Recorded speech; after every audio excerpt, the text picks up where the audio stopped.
Okay, it's time now to check out a great way of keeping cool amid the rising temperatures we've told you about as we try our look at yachting. Yes, just head outside Moscow and you'll find plenty of places from which to set sail, and all at a price that won't leave you wanting to jump ship. Prime Time Svetlana Kurakina went to find out more for us.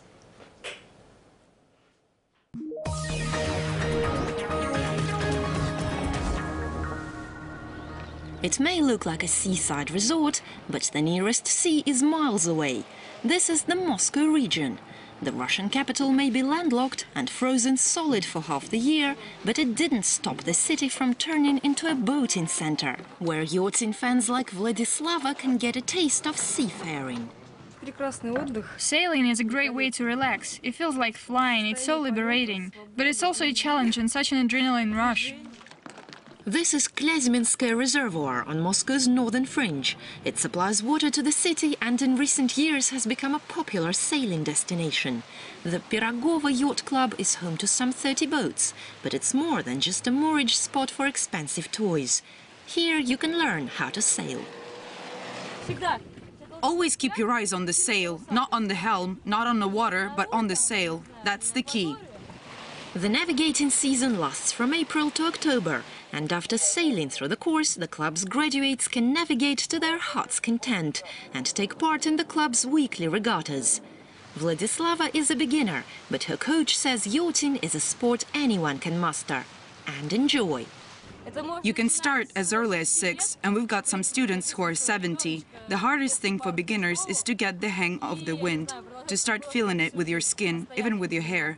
But anyone can learn. You know, there's a saying that a woman on a boat brings bad luck. But look, we're 3 women here, and we're fine.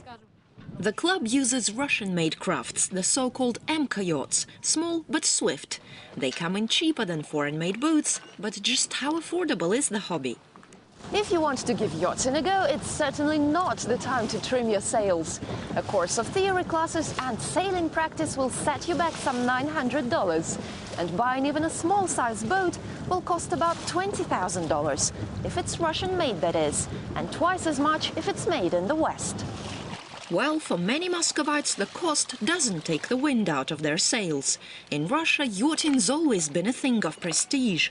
Custom-made yachts were the darlings of several Russian tsars, and some Soviet leaders like Leonid Brezhnev and Mikhail Gorbachev were no strangers to luxury liners. Interest in top-end boats began to surge again in the mid-1990s, after the initial chaos of the Soviet collapse.